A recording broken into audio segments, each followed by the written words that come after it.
stop scrolling. Because what I am about to show you is not a theory. It is not internet speculation. It is not a Reddit thread. It is a documented financial sequence, transaction by transaction, event by event, that begins 8 months before Nancy Guthrie disappeared and ends with a retired FBI-connected detective saying one word on a national podcast. That word was trial. Not missing. Not cold case.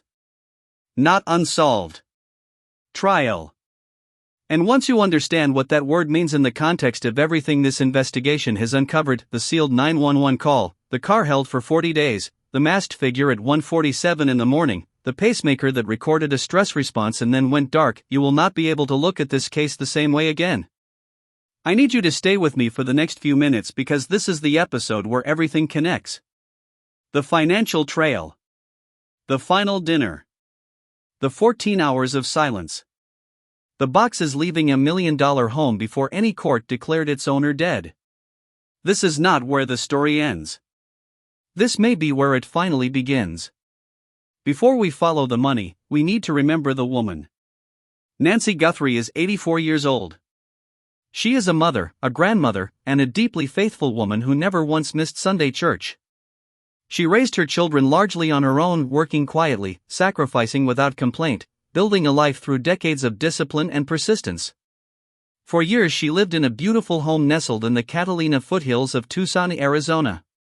A neighborhood built into the desert hills, where the properties carry million-dollar views and the silence feels earned. That home was not just real estate to Nancy. It was a lifetime. Her garden. Her porch. Her routines. Her privacy. She relied on a pacemaker to regulate her heart. Every night at 10 p.m., she took her medication. And every night before bed, she removed her hearing aids, leaving herself completely unable to hear anything happening around her. She was 84 years old. She lived alone. She had no overnight caretaker. No active alarm system. No medical alert pendant. No dog after her family pet died and was never replaced. She was, by every measure, completely vulnerable. And the people closest to her knew every single detail of that vulnerability. On the evening of January 31, 2026, Nancy had dinner with her daughter Annie and Annie's husband Tommaso. She laughed, she ate, she spent time with family. After that night, no one ever saw her again. Now we go back. All the way back to May 2025. 8 months before Nancy vanished, a legal document was signed. A durable power of attorney. Tommaso Cayenne signed it, naming Annie Guthrie as his legal agent for financial and property decisions. When this paperwork appeared publicly, many people with legal backgrounds said it looked routine as standard documentation used during refinancing or property transactions. Maybe that is true. But the timing is not routine. May 2025, power of attorney signed. Sometime before January 31, 2026, Annie reportedly asks Nancy for a loan. Nancy says no. Those three events, placed in sequence, form the beginning of a financial story that no investigator can ignore. A publication called High End Times reported that Annie asked her mother for money in the weeks leading up to Nancy's disappearance. According to that report, Nancy refused. Law enforcement has not publicly confirmed this. The family has not addressed it. No denial has been issued. But here is what we do know. Nancy's home in the Catalina foothills is valued at approximately $1 million based on public records. Annie and Tommaso's home sits roughly 4 miles away, valued near $650,000. That is a $350,000 difference. On its own, that means nothing. Parents often own more than their children. But when investigators ask why Nancy, why this home, why now, the value of what she owned becomes impossible to ignore. In cases involving elderly victims harmed by someone close to them, the most common motive is almost never rage or revenge. It is access. Access to money. Access to property. Access to assets that can only be controlled once the person who keeps saying no is no longer there to say it. This is the part that should stop you completely. Nancy Guthrie was one of the most unprotected people in Tucson on the night she disappeared. No dog. The family pet had died and was never replaced. No active security cameras. The home monitoring system was reportedly inactive. No overnight caretaker. No medical alert pendant. No alarm system connected to emergency services. And every single night before sleep, she removed her hearing aids, leaving her unable to hear a door open, unable to hear footsteps, unable to hear anything or anyone approaching. Now here is what makes this impossible to accept as simple oversight. A home security camera subscription costs around $15 a month. A medical alert pendant costs less than $1 a day. Overnight home care assistance through a Tucson agency runs only a few $100s per week. These are not luxury services. These are the most basic safety measures that families arrange when an elderly parent lives alone. And the Guthrie family had every resource to make those arrangements with a single phone call. Savannah Guthrie is one of the highest paid television journalists in America. Across 3 adult children, the family resources appear more than sufficient to cover every one of those protections without financial strain. Yet none of it was done. And if Annie was in a position where she reportedly needed to ask her 84-year-old mother for money and was refused, then the failure to protect Nancy begins to look very different. It no longer feels like an oversight. It begins to feel like a decision. January 31, 2026. At 5:32 p.m., Nancy requested an Uber from her home. The ride is fully documented. The driver picked her up and took her to Annie and Tomaso's house for dinner. Timestamps exist. A third-party record exists. That portion of the evening is not in question. But imagine that table. Sometime in the weeks before that dinner, Nancy had reportedly told her daughter no. We do not know if that conversation came up again over the meal. We do not know whether the evening was warm or whether something colder sat beneath the smiles. What we know is this: a mother who had refused to request sat across from the daughter who made it. After dinner, Tomaso drove Nancy home. This is where the timeline changes. Around 9:50 p.m., Tomaso reportedly returned Nancy to her residence. A 4-mile drive. Roughly 10 minutes. But unlike the Uber trip documented earlier that evening, this ride leaves almost no digital footprint. No rideshare log. No automatic timestamp. No neutral third-party record. One trip that night is fully documented. The other depends almost entirely on a single personal account. No neighbor confirms seeing Nancy arrive. No camera captured the moment. According to Tomaso, he walked Nancy inside, watched the garage door close, and left. That version of events may be true. But it stands entirely on its own. The husband of the daughter who had reportedly been refused money was the last known person to see Nancy Guthrie alive, and the final minutes of that night exist only through his account. From 9:50 p.m. until 12:03 p.m. the following day, more than 14 hours passed. No call.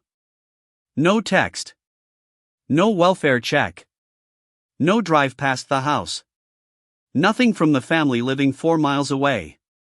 People who knew Nancy was 84, alone, dependent on nightly medication, and unable to hear once she removed her hearing aids. At 1:47 a.m., a doorbell camera captured a masked figure approaching the property. Moments later, the camera went dark. At the same time, Nancy's pacemaker recorded an acute stress response. At 2:28 a.m., the pacemaker lost its connection with the home monitoring unit. She had been moved. Her heart was still beating. She was alive. But she was no longer in her home. And for the next 10 hours and 35 minutes, silence. No alarm raised. No family check-in. No one noticed anything was wrong. At 12:03 p.m., Annie Guthrie called 911. That call remains sealed from the public to this day. Annie Guthrie's Honda CR-V was seized by the FBI and reportedly held for more than 40 days. In cases where a vehicle belongs to someone quickly ruled out, standard forensic processing can often be completed in days. 40 days tells a different story. It suggests investigators believed something inside that vehicle required deeper, more careful analysis. Modern vehicles store far more data than most people realize: routes traveled, door activity, speed patterns, timing logs, system events. If the account they were given was accurate, the vehicle data should have confirmed it quickly. Instead, the car stayed in federal custody for over a month. Then there is the 911 call itself. Annie reportedly arrived at Nancy's home around 11:56 a.m. She placed the emergency call at 12:03 p.m. That leaves a 7-minute gap between arriving at the residence of a vulnerable missing 84-year-old woman, where blood was reportedly visible near the front porch, and calling for help. What happened during those 7 minutes? Was the house searched first? Was someone contacted? Was there a conversation about what to say? The recording may hold answers. Background sounds.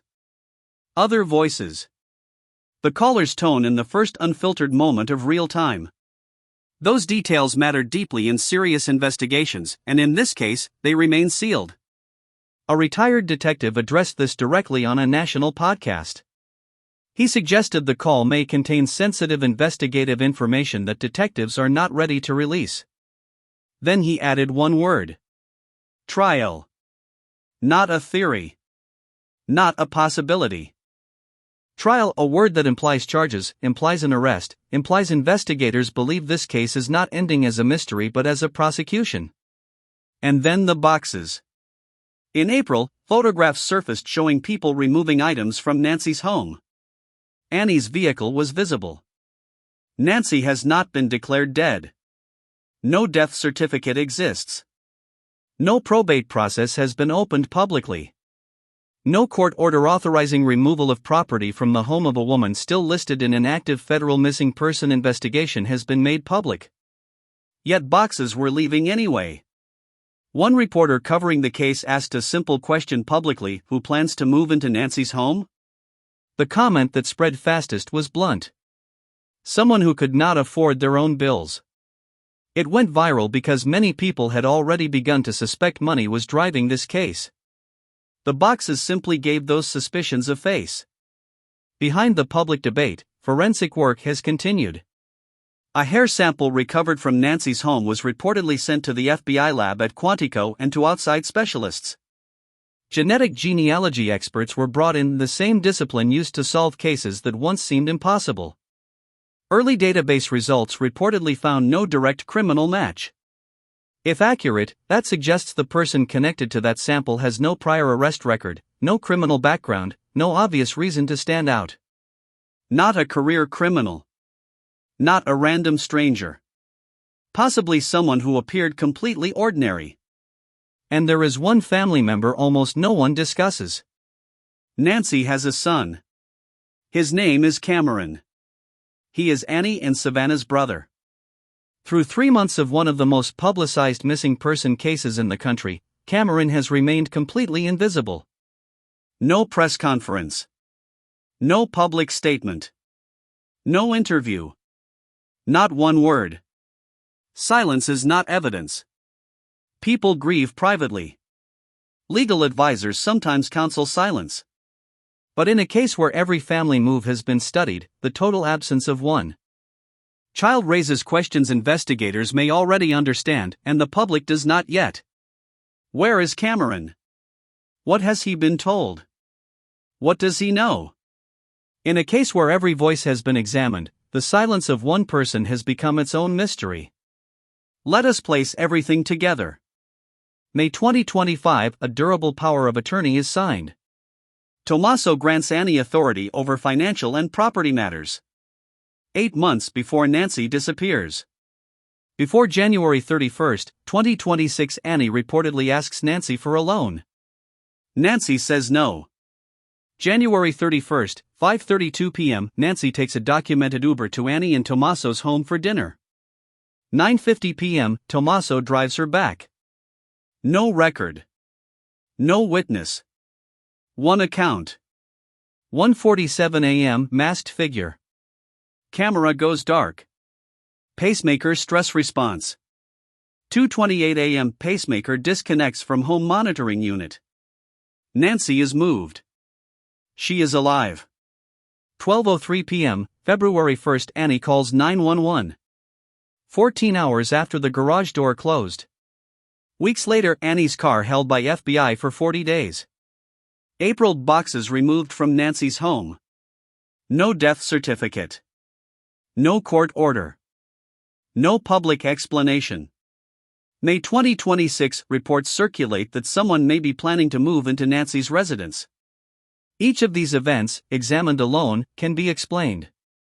A legal document can be routine. A dinner can be innocent. A drive home can be kindness. Silence after can be grief. Boxes can be practical. But every explanation only works if you refuse to look at the event that came before it and the event that follows. When placed in sequence, the picture does not look like coincidence. It looks like a case waiting for its final move. Nancy Guthrie is 84 years old. She said no. And 2 weeks later she was gone. Whether intentional or not, every missing safeguard around her life, no caretaker, no alarm, no active camera, left her isolated and exposed. And if that reported refusal truly happened, then her final no may have been the one that cost her everything. This is not an accusation against Annie Guthrie or Tommaso Cayenne. It is an examination of sequence, motive, and questions that remain unanswered after 3 months. The FBI has weeks of vehicle data. Quantico has the hair sample. A retired detective has said the word trial on record.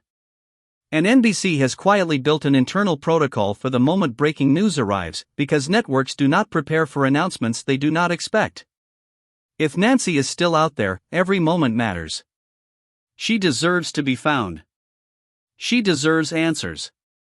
And if there are people connected to that dinner table, that drive, that 911 call, those boxes, the window to stay silent may be closing faster than they realize. This is revealing the case.